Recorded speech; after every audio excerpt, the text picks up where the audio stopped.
Assalamualaikum warahmatullahi wabarakatuh.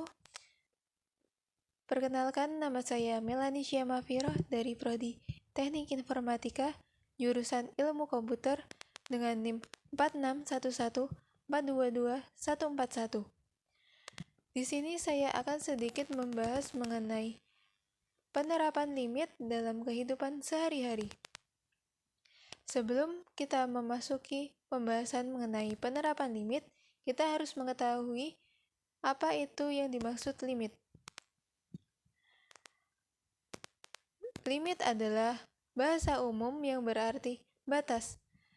Ketika belajar matematika, ada yang menyatakan bahwa limit adalah pendekatan, yang berarti limit dapat dinyatakan dengan fungsi f(x) akan mendekati nilai tertentu jika x mendekati nilai tertentu. Selanjutnya, kita sedikit membahas mengenai konsep limit. Limit adalah batas nilai suatu fungsi f(x) untuk nilai x mendekati a dari kanan atau a plus dan kiri atau a min, yang dapat dinotasikan sebagai berikut. Limit f(x) x mendekati a sama dengan L, yang artinya jika x mendekati a tetapi a tidak sama dengan x, maka f(x) mendekati nilai L.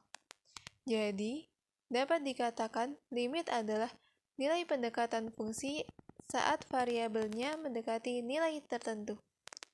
Untuk dapat lebih memahami pengertian limit, kita akan melihat contoh berikut. f(x) sama dengan x kuadrat min 1 per x min 1. Jika variabel x diganti dengan 1, maka akan dihasilkan f(x) sama dengan 0 per 0.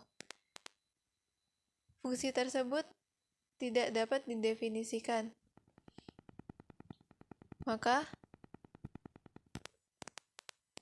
kita akan mencoba untuk membuat tabelnya. Kita mengambil bilangan bulat sebelum angka 1 dan setelah angka 1. Dari tabel yang sudah diisikan dengan angka-angka sampel ini, kita dapat mengetahui bahwa x sama dengan 1 menjadikan f(x) menjadi tidak terdefinisi. Dan dapat dilihat juga bahwa ketika f(x) didekati dari sebelah kiri maupun didekati dari sebelah kanan, sama-sama mendekati nilai 2. Hal ini dapat ditulis limit f(x) x mendekati 1 sama dengan limit f(x) x mendekati 1 plus sama dengan 2. Karena limit kiri sama dengan limit kanan, f(x) mempunyai limit x sama dengan 1, atau dapat ditulis juga limit x kuadrat min 1 per x min 1 dengan x mendekati 1 sama dengan 2. Itu sedikit mengenai konsep limit dalam kalkulus. Selanjutnya kita akan membahas mengenai penerapan limit. Di sini kita akan membahas 4 penerapan limit dalam 4 bidang. Yang pertama, penerapan limit pada bidang fisika. Yang kedua, penerapan limit di bidang kimia. Yang ketiga, penerapan limit di bidang kedokteran. Yang keempat, penerapan limit di bidang ekonomi. Yang pertama, penerapan limit di bidang fisika. Pada bidang fisika, kita dapat mengetahui banyak penerapan limit. Beberapa di antaranya yaitu kita dapat menghitung pemuaian pada lempengan besi pada suhu tertentu. Selanjutnya, kita juga dapat menghitung kecepatan kendaraan ketika bergerak, seperti kecepatan mobil ataupun motor.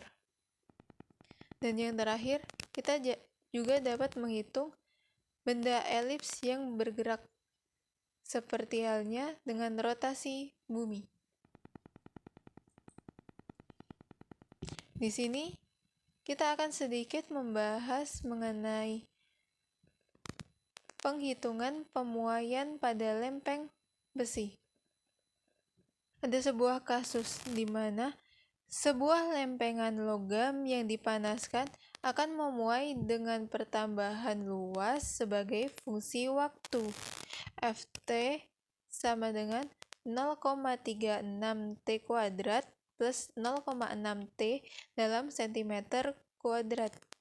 Kecepatan perubahan luas lempengan logam tersebut pada saat menit dirumuskan dengan V sama dengan limit Ft min Ft1 per T min 1 untuk T mendekati 1. Tentukan kecepatan perubahan luas lempengan logam pada saat T sama dengan 5 menit. Untuk penyelesaiannya, kita dapat mencari kecepatan perubahan pertambahan luas lempengan logam pada saat T sama dengan 5 menit. Kita menggunakan rumus kecepatannya yang ada di soal tersebut. Kita tuliskan dulu. V sama dengan limit Ft min Ft1 per T min T1 untuk T mendekati T1. Di mana T itu sama dengan 5 menit, maka T digantikan dengan angka 5. Kita tuliskan terlebih dahulu limit Ft min F5 per T min 5 untuk T mendekati 5. Selanjutnya kita akan mencari F5 terlebih dahulu dengan fungsi Ft sama dengan 0,36 T kuadrat plus 0,6 T. Kita masukkan T-nya dengan 5. F5 sama dengan 0,36. T-nya diganti dengan 5. 5 kuadrat ditambah 0,6 dikalikan 5. Yaitu 5 kuadrat itu 25. Ditambah 0,6 dikali 5 itu 3. Maka 0,36 dikali 25 itu 9. 9 ditambah 3, maka itu 12. Nah, 12 itu dimasukkan ke F5. Ft-nya kita masukkan dari rumus di soal. Maka kita tulis limit 0,36 T kuadrat plus 0,6 T min 12 per T min 5 untuk T mendekati 5. Nah, selanjutnya kita substitusi dulu untuk T sama dengan 5 ke dalamnya. Kalau yang atas itu dimasukkan, maka mendapat 12. 12 min 12 itu 0. 5 dimasukkan ke T juga. 5 min 5 itu hasilnya 0, maka hasilnya 0 per 0. Itu menjadi bentuk tak tentu, maka kita lanjutkan dulu. Kita faktorkan fungsi ini, maka kita faktorkan fungsi untuk menghilangkan pembuat 0. Maka 0,6 dikali 0,6 T kuadrat plus T min 20 dibagi T min 5 yang di dalam kurung kita faktorkan terlebih dahulu. Maka kita tulis limit 0,6 dikali 0,6 T plus 4 dikali T min 5 per T min 5. Itu T min 5 menjadi pembuat 0, maka T-5 kita akan coret keduanya. Lalu selanjutnya kita tulis sisanya, limit 0,6 dikali 0,6 T plus 4. Kita masukkan substitusi T sama dengan 5 ke dalam fungsi itu. Maka 0,6 dikali 0,6 dikali 5 ditambah 4. 0,6 dikali 5 hasilnya 3. Lalu kita kerjakan yang di dalam kurung. 3 tambah 4 itu 7. 7 dikali 0,6 itu hasilnya 4,2. Maka kita mendapatkan hasil kecepatan perubahan pertambahan luas lempengan logam yaitu 4,2 cm persegi. Yang kedua, penerapan limit di bidang kimia. Penerapan limit di bidang kimia, beberapa contohnya yaitu pembuatan tanggal kadaluarsa untuk makanan konsumsi. Yang kedua, menghitung kekuatan besi yang bergesekan dengan air asin dan menghitung kekuatan besi dalam pengkaratan. Lalu selanjutnya kita masuk ke penerapan limit yang ketiga, yaitu penerapan limit di bidang kedokteran. Penerapan limit di bidang kedokteran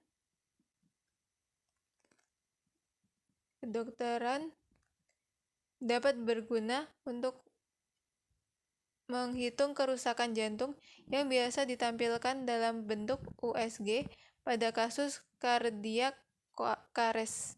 Pada kasus ini, sang dokter hanya bisa melihat data-data dari USG, tapi tidak bisa menentukan dengan cepat bagian sel mana yang rusak di jantung, sementara sel jantung itu sangat banyak. Maka pada kasus ini dibutuhkan penghitungan limit untuk menebak luas area sel jantung yang rusak.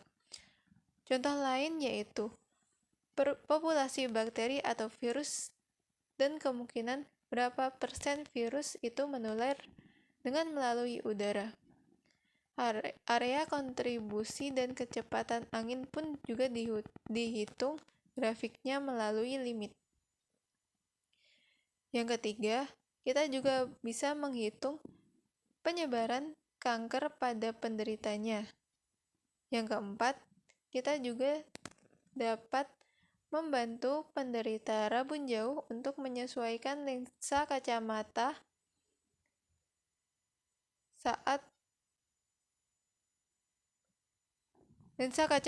untuk bisa melihat secara normal. Kita beralih ke penerapan yang keempat, yaitu penerapan di bidang ekonomi. Limit di bidang ekonomi memiliki beberapa contoh penggunaan. Yang pertama, limit digunakan untuk pemerintah dalam menentukan pajak yang harus dibayar oleh masyarakat. Yang kedua, limit juga digunakan untuk menghitung rata-rata dan bunga pada bank. Yang ketiga, kita juga dapat membuat limit untuk menghitung banyaknya jumlah penduduk di suatu daerah. Ada sebuah contoh penghitungan limit. Kita akan menghitung angka pertumbuhan penduduk pada sebuah daerah. Ada sebuah daerah dengan angka pertumbuhan penduduk setiap tahunnya dirumuskan dengan PT sama dengan akar setengah T kuadrat min 3T plus 5 dalam persen. Pertumbuhan penduduk saat mendekati tahun kelima atau T sama dengan 5 adalah titik-titik. Dan untuk penjelasannya, kita gunakan rumus dengan pertumbuhan penduduk setiap tahun, yaitu PT sama dengan akar setengah T kuadrat min 3T plus 5 dalam persen. Nah, PT-nya ini selanjutnya kita mencari pertumbuhan penduduk saat mendekati tahun kelima, yaitu T sama dengan 5. Kita gunakan limit PT untuk T mendekati 5 sama dengan, kita masukkan rumus, yaitu akar setengah T kuadrat min 3T plus 5 untuk T mendekati 5.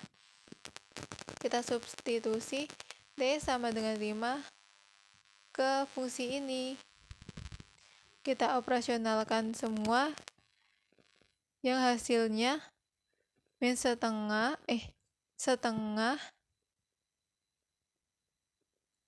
kan 5 kuadrat itu 25, 3 dikali 5 itu 15, maka ditulis akar setengah dikali 25 min 15 tambah 5.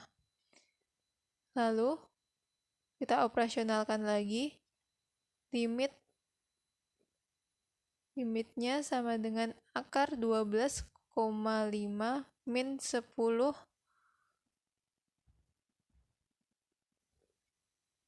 sama dengan akar 2,5. Maka ini hasilnya. Maka kita dapat kesimpulan bahwa pertumbuhan penduduk setiap tahun yaitu akar 2,5 dalam satuan persen. Selanjutnya, terima kasih. Demikian pembahasan materi limit pada penerapan di kehidupan sehari-hari pada tugas mata kuliah kalkulus dengan dosen Pak Wahid Fitri Albar, SPD, MSc. Dan jika saya ada kurang dan salahnya, baik dalam perkataan maupun perbuatan, saya mohon maaf yang sebesar-besarnya. Billahi taufiq wal hidayah, waridho wa inayah. Wassalamualaikum warahmatullahi wabarakatuh.